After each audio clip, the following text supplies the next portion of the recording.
रोजा असलेल्या 11 वर्षीय आहिल शब्बीर मणूर नावाच्या मुलाला विषारी नाग सापानं चावा घेतल्याची धक्कादायक घटना घडली. दुपारी सुमारे 2 वाजण्याच्या सुमारास हा प्रकार घडला. सर्पदंश झाल्यानंतर कुटुंबियांमध्ये एकच घबराट पसरली.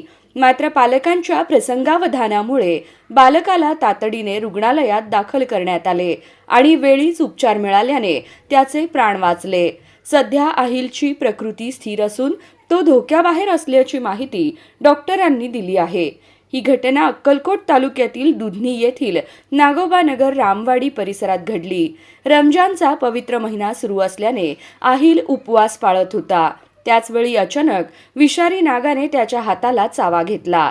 सर्पदंश झाल्याचे लक्षात येताच कुटुंबियांनी त्याला तात्काळ सोलापूर येथील शासकीय रुग्णालयात दाखल करण्यात आले.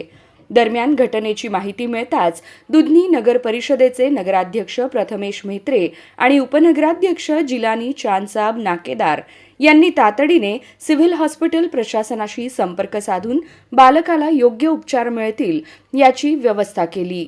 डॉक्टरांनी तातडीने उपचार केल्यामुळे आहिलची प्रकृती आता स्थिर आहे.